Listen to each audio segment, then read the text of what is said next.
Hello team, welcome to another ATP Geopolitics video with myself, Jonathan MS Pearce. This is a Ukraine War news update, first part thereof for the 23rd of July 2025. I can't get my numbers out today, which is good that I'm going to start with numbers then. We're going to go to the Ukrainian General Staff figures for the Russian losses for the day before, all the usual caveat supply. We have a drop in the personnel loss, 970, so down below the 1,000 threshold. That's, I think, significant and reflective of something. 3 tanks and 2 troop-carrying AFVs, very low in those categories. The numbers there, 1 multiple launch rocket system, 88 vehicles for fuel tanks. That's comparatively low, even though 88's a big number there, but we're used to it being over 100 on a regular basis. We have 42 artillery systems. It's about double the daily average. So those numbers, I think, suggest that it's somewhat quieter along the fronts, but I guess people might argue with that are getting lead landing on their heads and whatnot. So there are going to be your particularly difficult areas, Pokrovsk most notably. Okay, according to Ukrainian sources, a new prisoner exchange is due to take place today between the Russians and Ukrainians. So that's good news there. Now, here are the losses for July the 21st. As you can see, a massive number of these pink entries. Those are the comms equipment pieces. If you take both of them out, it's probably around about equal. The Ukrainians losing more mobility vehicles there. The Russians losing more ATVs, I guess. And yeah, that's a fairly consistent difference there. We're going to go to the Ukrainian stats first. We'll ignore all that comms equipment, although it's important for some people. For me, less so. There's a couple of bits of electronic warfare equipment and whatnot at the top. M577 command and control vehicle. That's actually an M113 APC that's been sort of reconfigured a bit, so it's not too much of a loss. A number of UGVs as per normal, a boat thrown on there, and then we get to some artillery pieces, including a damaged FH-70, damaged M119, and a 2S-22 Bogdana Ukrainian self-propelled howitzer there. Nothing too crazy. A couple of damaged tanks that are not defined. A few APCs and quite a lot of Max Pros being hit by night vision drones, Molniers, Lancets, all sorts, really quite a range. Vandal drones of drones and equipment taking out these Ukrainian bits of kit, but most of the stuff is damaged. So that's really good news that the proportion of destroyed and abandoned to damage is not too bad today for the Ukraine. It's actually pretty good. A couple of infantry mobility vehicles there. And then you're down to trucks, few trucks, a couple of motorcycles and buggies, and then down to pickup vehicles, pickup trucks and whatnot. So nothing too crazy on the list for the Ukrainians. A lot of surveillance and comms equipment, as we have seen recently. And here we have, and remember, if you remember, it depends whether you watched it or not. So I had a live stream recently where Andrew Perpetua came on. He was talking about how many of the Russian channels produce these montage videos, and they go through this format of doing, something like destruction of equipment, then comms equipment, then interceptions or something like that. But for some reason, they really like to include comms equipment, whereas the Ukrainians aren't really bothered. So Andrew's position is that although there are often days where the Ukrainians are losing way more surveillance and comms equipment than the Russians, that is potentially a selection bias that isn't reflected in the actual reality. It's just that the video publishers for Russians like to include it because they think for them it's more important or something.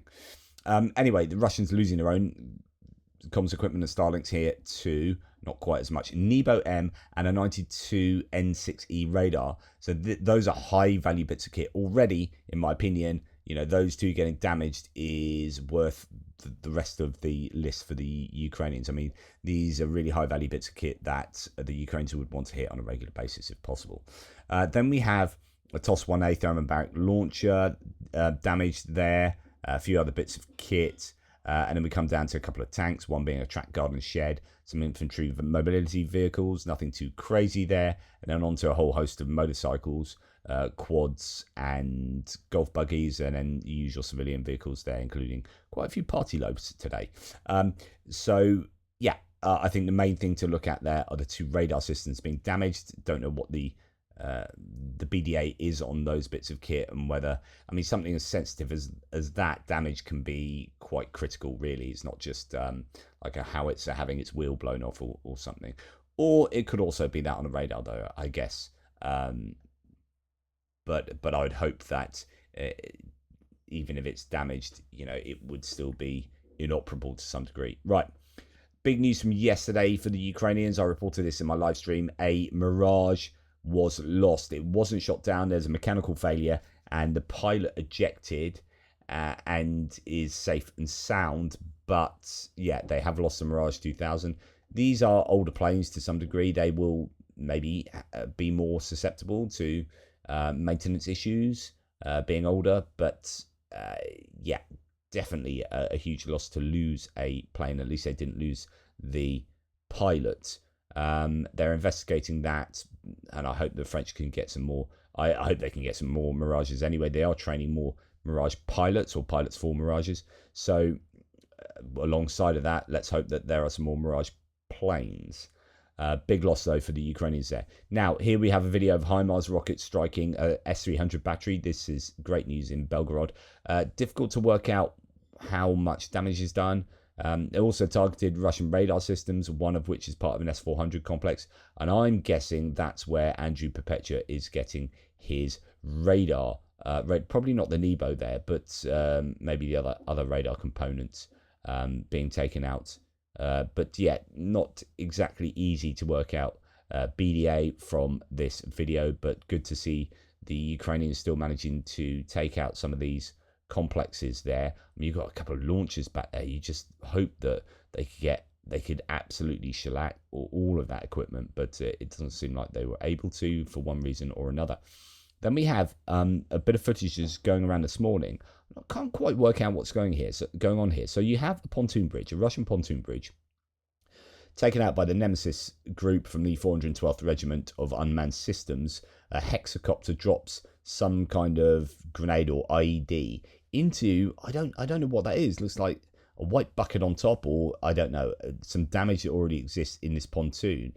Because of the nature of the imagery here, the kind of thermal imagery, trying to work out, I mean, these look like almost solar panels, but they won't be.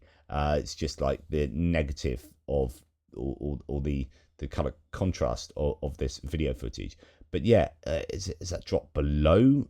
Is that a hole in the pontoon bridge? And that IED then explodes from below, destroying the bridge from underneath? I don't know. But anyway, looks like a pretty big piece of pretty big explosion there from a relatively small IED. Then there's this bit of video footage from Kherson. Russians having a position destroyed here by the Ukrainians. I included this. Oh, is it not in? Oh no, here it is. Why I included this is because I'm interested in how this happened. Above ground, there doesn't seem to be too much destruction there, but inside the dugout, you've got flames. There are flames in the dugout. Well, how has this happened? I'm just quite interested in what went on there. And here we get another view of a dugout that is massively on fire underneath. How did that fire go from onto? There is fire on top, but how did it go from on top to underneath? I'm just interested in that. Yeah, so a successful destruction of a dugout network there of the Russians. What else? We have in the Bakhmut direction, Phoenix unit of the 93rd Motorized Rifle Brigade stopping a Russian infantry assault. Now, this is a fairly bog standard video of actually people being attacked. The reason I'm showing you this is the opening frame here. And in fact, it goes on a little bit further. If you look at this assault, look at the vehicles. We have a party loaf, so a Bukanka there. We have another party loaf, I think it could be. Party loaf, as Andrew would have it, are these Bukanka, what are called loaf vans, because they look like a loaf of bread, Scooby-Doo vans, with the sides taken off. And you've got half sides at the top, so you can just have a party on the back, like a kind of almost a flatbed version. So here you have at least three. I can't work out what's going on. I think that vehicle's probably not a traditional combat asset, but you have the yeah, it sort of cuts out there. You have the FPV going into to attack those vehicles. You have another vehicle over there, some kind of larder or similar. Point being that this is an attack by the Russians, and although there looks to be some combat assets back here, predominantly most of the vehicles being used are civilian vehicles. So then you go back to Andrew Perpetua's loss list, and you say, oh, the Russians haven't lost many combat assets here because they're not using combat assets. They are using these vehicles as combat assets. So all of these civilian vehicles, these are effectively your APCs. That's what they're using them as. They are basically APCs. Well, no, they're UAPCs. They're unarmored personnel carriers. They are carrying personnel, but they don't have armor. But they're functionally doing the same as an APC there. And that shows us that the Russians are unable or unwilling to commit traditional combat assets to attacks. And I think that's pretty interesting. Okay, the next video of note is this one. This is I've talked a lot over the last week about the Ukrainians really leaning heavily into the usage of unmanned ground vehicles, UGVs, for all sorts of reasons, and that includes offensive reasons. Here's a UGV loaded with a couple of grenade launchers, firing them off. Now I don't know if this is as you can see there, throwing them into the yeah, and those are the grenade launchers, throwing them into that window of that building. This looks like testing it, right? That's a testing ground. They're just throwing them into a deserted building there. But they are using UGVs for offensive duties, it appears. Here's a UGV usage for saving people's lives. Ukrainian forces have begun using ground-based robotic systems to evacuate wounded soldiers from the front lines without risking human lives. Footage has been released here by the 5th Assault Brigade, the 5th Assault Kyiv Brigade, showing these machines pulling injured troops out of the battlefield under fire.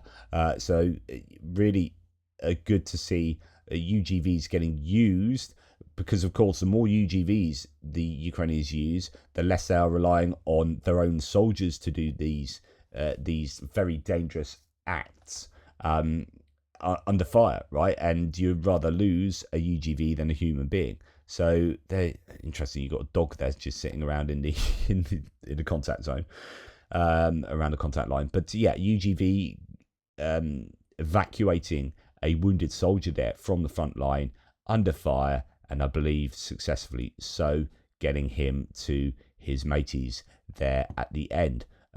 So good to see UGVs being used so much more. Now, sadly enough, the Russians I'll pause it there. Russians are doing what Russians do so often. That's committing war crimes. This is in a village. Well, I don't know if it's Torska itself or a village by Torska. Torska and Terny on the Kupiansk-Kreminna front line, nearer to Kreminna. Here we have a civilian riding a bicycle, and then 3 Russians come out and execute him. They come out and shoot him. And again, there's another Russian war crime.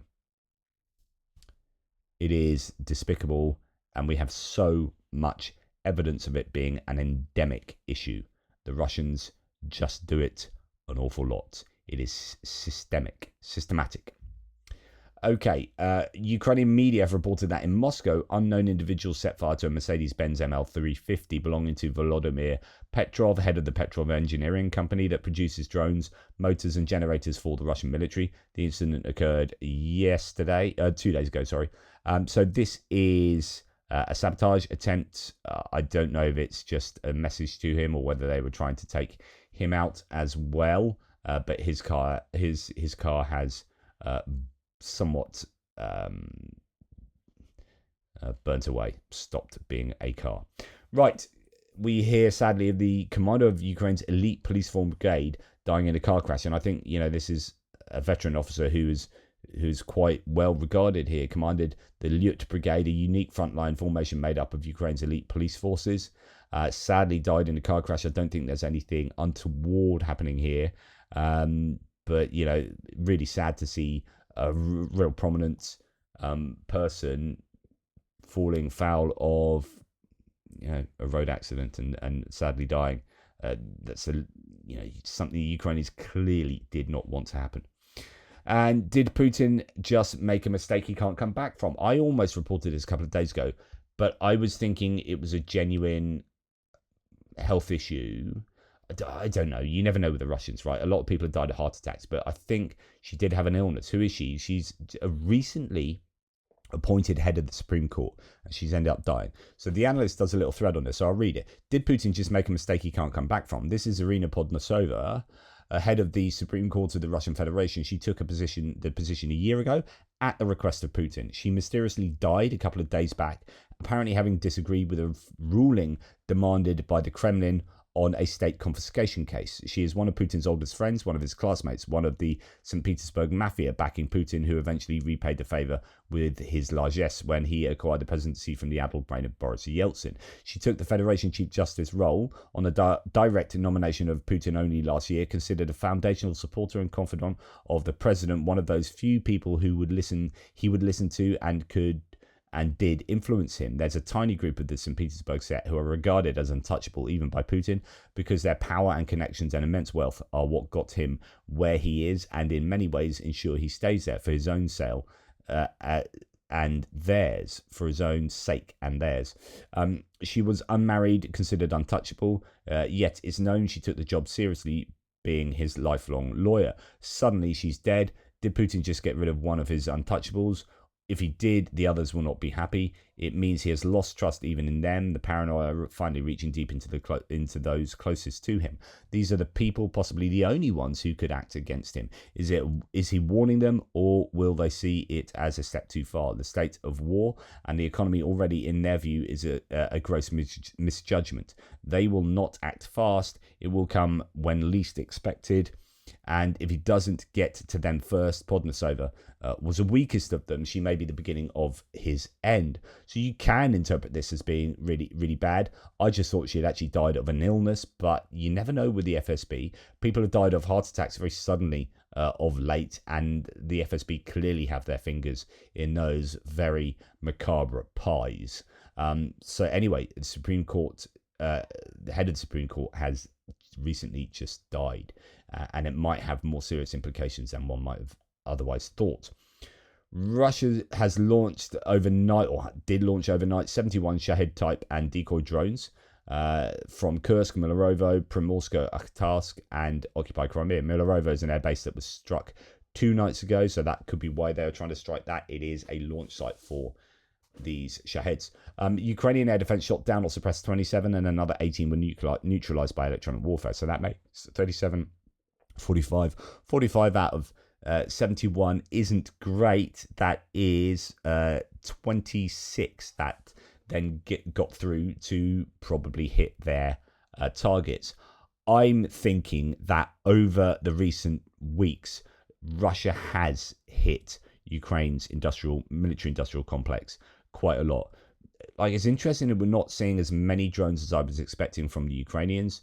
Not quite as much success there as I was hoping for this time period. And in that time period, the Russians have absolutely hammered the crap out of Western Ukraine. Even on a night like this, where you get 26 drones getting through, what are they hitting? Right? They're hitting something. And you have heard talk about how Ukraine is going to start building things inside Europe where it's safer. That's one of the and I'm going to talk about that on my military aid video, but I brought that up. There was a source talking about that the other day. You wouldn't be needing to do that if it was safe enough to build within Ukraine. So I'm thinking Russia has hurt Ukraine's ability to manufacture stuff. It is speculation, but I think that these strikes of late have been a real problem for Ukraine. When you're getting 26 drones on a fairly low number of drone night coming through, and even when it's 700 drones being sent, and actually they do a really good job of intercepting an awful lot of them, there's still a similar amount of drones getting through. If you're like 30 times 30, I mean, we're talking, what, 900 drones in a month? If you get 30 every night, then imagine 900 drones finding their place in one night. That's a month, arguably. Now, some nights are better than others. Some nights are worse, right? It's going to be hurting. I'm fairly sure the Ukrainians have had a really tough month in terms of drone strikes. Now, we can all be, hopeful and and say, yeah, no, I don't think that's happened. But what is the evidence? The evidence I'm suggesting here to support my theory is that what the evidence from the Ukrainians themselves, when they tell you how many drones are getting through, and then of course those that are intercepted and brought down, they come down and cause damage anyway. We've seen firms data of at least, I think, 6 air bases and aircraft maintenance facilities being taken out with big old fires there, and then all these other targets that no doubt have been hit that I haven't looked into all of the open source sources for what's been going on, but I'm just pretty sure, and I think I've got some justification. I'm fairly sure that Russia have hit the mark quite a bit recently. So a couple of nights ago, Russia attacked gas production facilities, dozens of drone strikes. There is destruction. That came from Naftogaz. And again, this will be on a night where I report, there are a bunch of drones that were not shot down. Don't know what they've hit. And then 2 or 3 days later, Naftogaz says, yeah, gas production facilities have been hit with drone strikes. There is destruction. So, again, admission that the Russian drones are hitting their mark. We must not dismiss these drone strikes every single night. Russia's drone strike success has tripled in recent months, says Euromaidan Press, referring to the Financial Times. Not due to weak Ukrainian defences, but because Moscow's changed their tactics. They're targeting Ukrainian cities. They're faster, they're higher, they're swarming over places and then attacking to overwhelm those defences. It is really difficult for Ukraine to deal with this. We talked about that previously. Now, here's an example of a drone slamming into Syrskyi. Quite an incredible bit of footage here. I'll make this a little bit larger. I think the claim is it slams into a tree. A resident filmed the moment a Russian drone attacked Syrskyi. According to regional administration, there were 2 strikes, one near a healthcare facility and another near a children's playground. Apartment buildings were also damaged. One of the drones was loaded with shrapnel. And I'm not sure about this one. I saw in another post that referenced that it hit a tree. I don't know whether I should play the sound of this because I get into trouble with the sound. Let's just...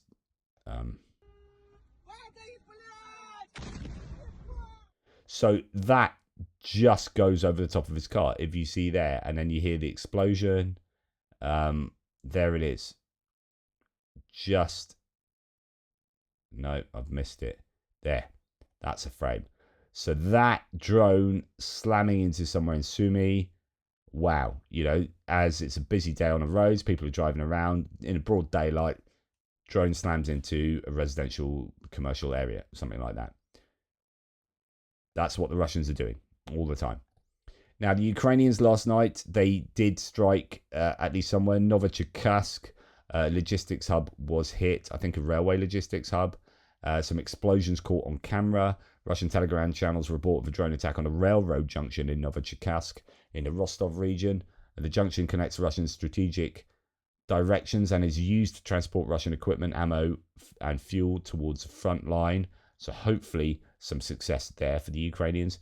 Day after, there are some fairly, I guess, ineffective bits of damage shown by the Russians, but they're not going to show, I don't think, proper damage to sort of rail infrastructure. You can see that there was shrapnel used possibly in that. That's I guess what that denotes.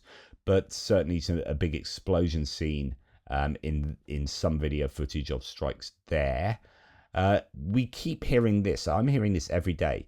Visioner particularly and N-Strike and a few of these sources saying, at this moment, Ukrainian forces are carrying out massive air and missile strikes on Russian military targets located in the Zaporizhia, Donetsk and Luhansk regions. So that's just after midday. That's 1:42 UK time. So about 3:40 in the afternoon Ukrainian time. And you've got big old attacks supposedly taking place into the rear of the Russian forces inside occupied Ukraine. That has happened day after day after day. So I think the Ukrainians are busy doing certain things. We're just not hearing too much about the effect of these attacks, but they are attacking. Here is possibly one of the outcomes to these strikes. Explosion in Melitopol, an ammunition depot, looks like it is on fire. There's a lot of smoke coming from there, white smoke predominantly. Then a large fire's broken out in the Kerch district of Crimea. Locals report hearing several powerful explosions at the scene. According to preliminary reports, Russian ammunition depots exploded, after which the fire spread to the surrounding areas. So there are two examples of strikes there. So we're talking like down near Kerch in Crimea, so it could be coming down from Zaporizhia, also Melitopol, but possibly all sorts of other strikes taking place. That's happening every day. The Ukrainians are attacking back, but we're not hearing about wide scale successes at night of these drone attacks. Are they firing as many? Are the Ukrainians not having just as much success? Maybe the Russians are intercepting them much more effectively than they previously were. I don't know. But I am slightly worried that the Russians are sending huge numbers of drones into Ukraine, and they are having their success in doing so. Now, I did a breaking news update to discuss the ins and outs of the law that was passed yesterday in Ukraine. It's caused so much controversy and a protest of people on the streets of Kiev and the reactions of many.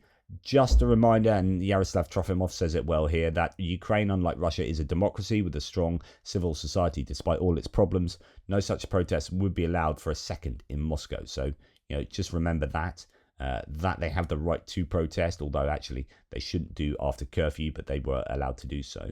Now, loads of people still commenting on this. This has really divided people. A lot of people getting super angry. Even in the NATO community, some people saying, I'm giving up on my NATO kind of stances and whatnot, because it appears that loads of people are attacking Zelensky in that community, and some people are like, no, I don't want to attack Zelensky, but then do you have a right to attack Zelensky? Was this a bad decision? So on and so forth. So that there's going to be all sorts of cognitive dissonance going on in people's brains.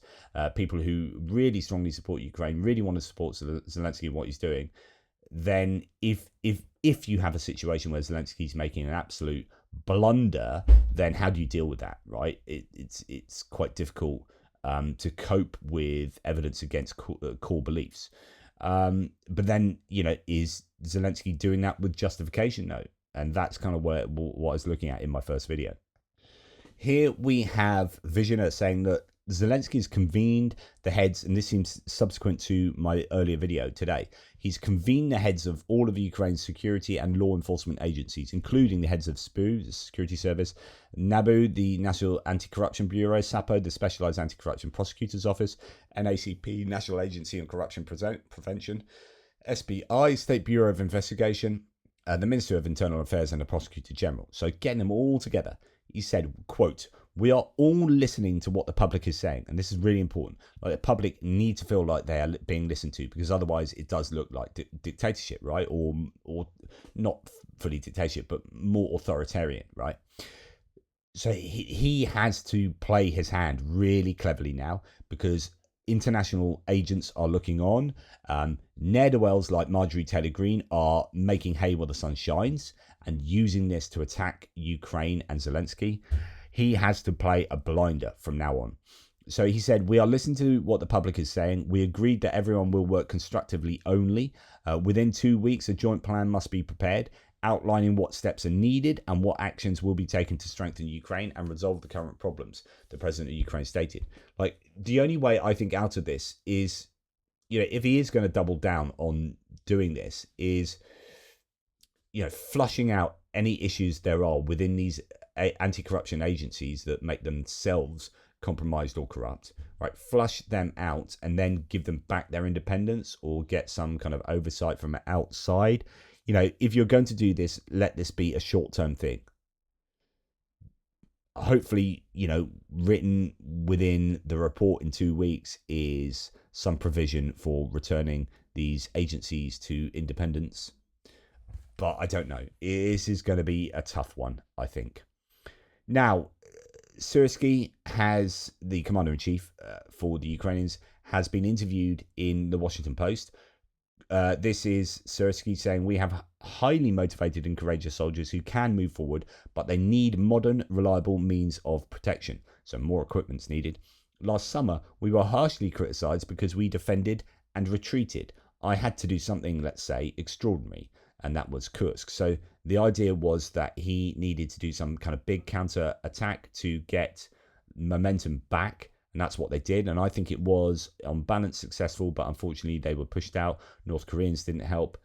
The Rubicon drone team had a huge effect for the Russians there.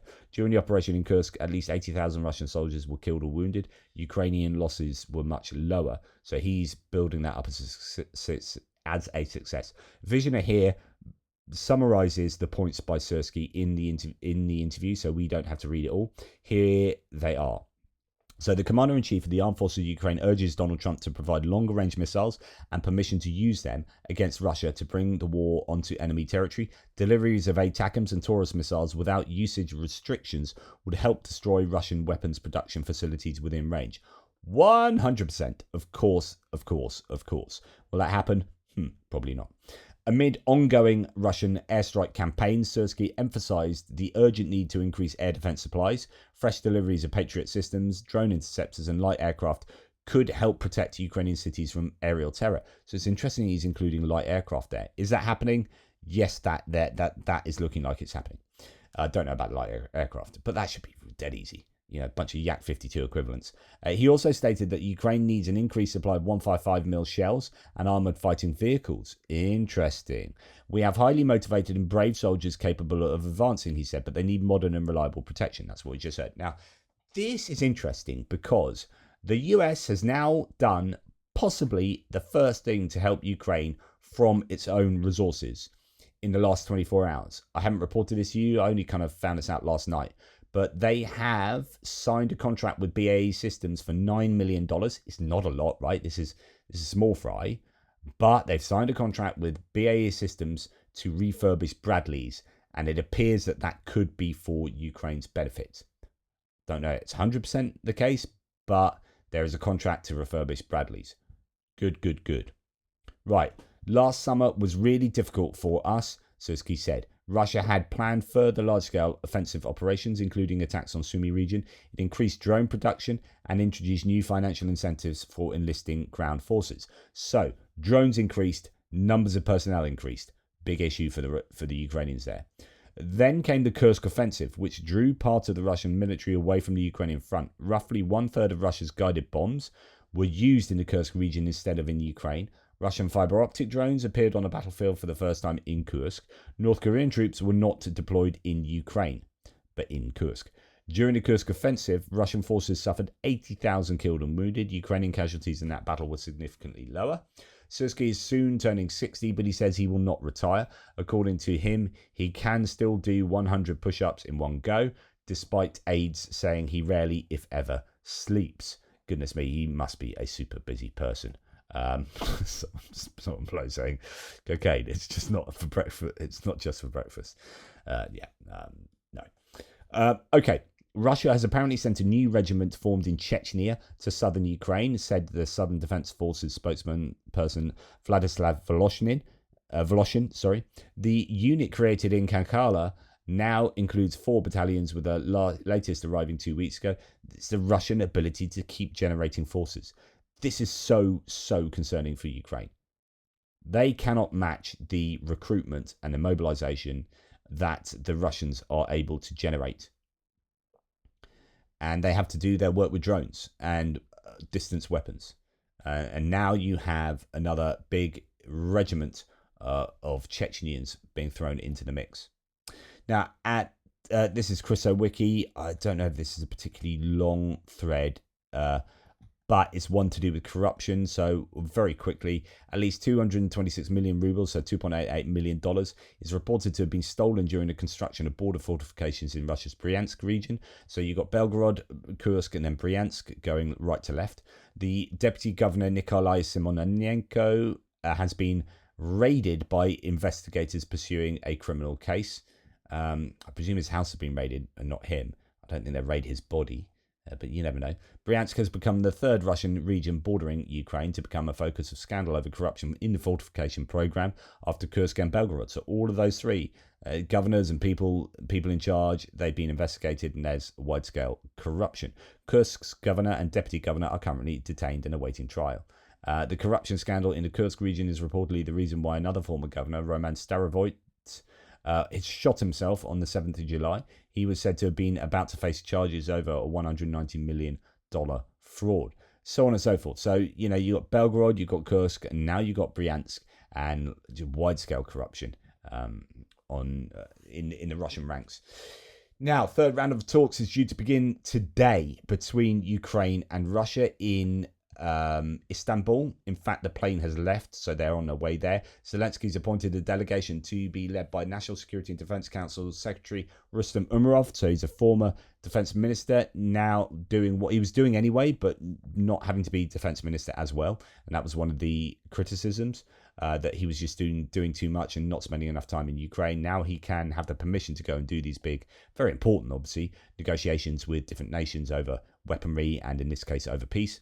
You've got Syrskyi, Kislitsia, Vadim Skibitsky, and Alexander Poklad and others conducting negotiations with Russia in Istanbul. We'll see how that goes. Now, the US envoy to NATO, Matthew Whitaker, I've talked about him before. He was famous previously for the Big Dick toilet. Yes, it is what it says it is. So for well-endowed men, that's what he was selling prior to getting into Trump 1.0, and now he's the ambassador to NATO. He's told Fox that China must be punished for subsidizing Russia's war against Ukraine. He accused Beijing of backing a proxy war and warned of tariffs if Moscow rejects a peace deal. Quote, China is financing the killing on Ukraine's battlefields, he said. That's good. That's what we want to hear. That is really good from Whitaker. Excellent. More of that, please. So, Kyiv Independent says he sees Trump as emotional and susceptible to influence. So this is an article in The Guardian that states that, and with reference to people in the Kremlin, unnamed Kremlin sources type thing, Putin isn't worried about the 50-day ceasefire deadline. Now, this is exactly what we'd expect, but there seems to be some justification for that conclusion. So Putin sees Trump as emotional and susceptible to influence. Yes, so do we all. Russian President Putin is not worried about US President Trump or its 50-day deadline for Russia and Ukraine to reach a ceasefire, The Guardian reported yesterday, citing unnamed Kremlin officials. I think that's probably highly plausible. Now, Russia has launched large-scale naval drills dubbed July Storm, spanning the Pacific, Arctic, Baltic, and Caspian Seas, running from July the 23rd to 27th. The exercises involve over 150 ships, 120 aircraft, 10 coastal missile systems, and 15,000 troops, according to the Russian Defense Ministry. I wonder where those troops are coming from. My goodness, that's quite a lot of resources being pumped into those drills. And then finally, there's been a bill on introducing year-round conscription into the army submitted to the Duma. That is a little bit of an issue. Prune 60 says, let me explain what this could mean. There are two separate terms that are often confused when describing similar processes in Russia: conscription and mobilization. It must be noted that Russia does blur the lines. Currently, conscription is a process that happens in the spring and the autumn, where Russian men within the specific age group are eligible to be called up to do 1 year of national service in the military as a conscript. So not everyone ends up getting selected. So remember, conscripts can't fight on the front lines, or at least they're not allowed to be taken to the front lines. Whether they are or not is a different matter. I think they can be used within Russia to fight in, say, Kursk, to defend there, because the conscripts can, I think, be used within Russia for those purposes. But they're not allowed to be sent overseas to be used or into foreign area, which then becomes interesting, because are those front lines part of Russia? Constitutionally, they've said they are, so surely that's the same thing. So I don't know if that's funky. But anyway, generally conscripts aren't sent to the front lines or in the east or the south. So then what the Russians try and do is turn them into contract soldiers. So you conscript them, and then you really try and cajole them into signing a contract. Then they sign a contract, and then we're like, yeah, we got you. Now you're going to on a meat assault in the east, right? Anyway, not everyone ends up getting selected for conscription. There are supposed to be limits on what conscripts are allowed to do. For example, here it goes. It's supposed to be illegal to send them to fight in Ukraine as part of the initial 2022 invasion, but it happened anyway. And in order to avoid getting caught breaking the rules, many of those conscripts were heavily pressured to sign contracts. So this is it. Sorry, I haven't read this thread yet, but yeah, making the same points. Thus making their pressure legal. A lot of them also died. No one is really treated well in the Russian army, but in public opinion, conscripts dying is not good. There was outcry about it. A similar thing happened when all the conscripts were captured in Kursk. I know it seems weird because conscripts are also treated horribly in general, and like many others in the Russian military, often victims of sexual violence, but conscripts dying in military action in places they aren't supposed to be, that gets people upset. Decrees get released with goals for how many people get called up, and the numbers have continued to increase. Note, this does not mean they were successful in conscripting this many people, just these were the goals, right? So 2022 was 134,500, 23, 147,000, 24, 150,000, 2025 conscription went out to 160,000. So in each of those two conscription periods, they're conscripting more people, or at least the goal is to conscript more people. So it increased for this year of 10,000 people getting called up. That thread probably has expanded the pool of people that are eligible to be called up for conscription in a very shady way. It used to be 18 to 27. They said that they were just going to shift it to 21 to 30, but instead they made it 18 to 30. So they've increased it by 3 years, the pool of people that you can conscript from. I'm going to highly recommend reading the thread I referenced above, says Prune60, on spring conscription, as I went into a lot of detail that I won't have had to repeat here. But what you need to know is there are frequent reports of conscripts getting heavily pressured to sign contracts, and this heavily pressured in Russia. In addition, there have been reports of contracts being forged. So if this bill gets approved, instead of them only doing this mess twice a year, they can do it all year round and use it as a method to covertly perform mobilization. And people may not be suspicious because the same people who were in charge of mobilization are also in charge of conscription. In addition, as they continue to move towards blurring the lines on these groups, at what point do they just say, for example, that since they declared occupied Ukraine as part of Russia, then technically conscripts can be sent there like they are on the border? That's exactly what you're saying. So this is fascinating because there's been for so long this talk about whether they're going to do a mass mobilization. Of course, it'd be political suicide, but if they do it just by other means, if they do it by changing the rules of conscription so it can be all year long, and you can expand the age range, and you can cajole people to sign contracts, or you can forge contracts, this then becomes de facto mobilization, and they're able to generate more and more people. Yes, it's going to destroy the Russian economy and society, but Putin doesn't care. He is doubling down on this war. This is a way, I mean, this is a huge bit of news. This is the most important thing I've said all day, this thread. In addition, as they continue to move towards blowing the lines, so then they can say, look, we can send you to the Eastern Front because, hey, it's constitutionally part of Russia. Or do they put them into work at state-owned companies as cheap labor since they're having trouble paying bills? They don't have to essentially, they don't have to compete on the labor market to attract labor. They just get you conscripted into the army and then say, actually, you're working in this factory and your conscript wages are going to be lower than what the labor market wages would be for those factory workers. In the end, it could just become a non-stop method for the Russian government to grab labor. There are many ways the Russian government could use this to try to fix its problems. I'm curious to know if it leads to another exodus. So obviously that's not got through yet, but it has been submitted to the Duma. Interesting. Let me know what you think. Anyway, thank you so much for your support. Just to let you know, if you go to atpgeo.com, and I'm going to be interviewing these guys tomorrow, you can help support Jiggersport and Drone Lab as we fundraise for more equipment, for more drone equipment for these guys. So thank you to all of those helping. I'll announce the raffle that we're doing. There will be 3 prizes, and I think it's going to be now $20 per raffle ticket. $20 of fundraising will get you a raffle ticket. So anyway, look forward to that tomorrow. We're going to be talking drones, so it should be a good one. Take care, and I'll speak to you soon.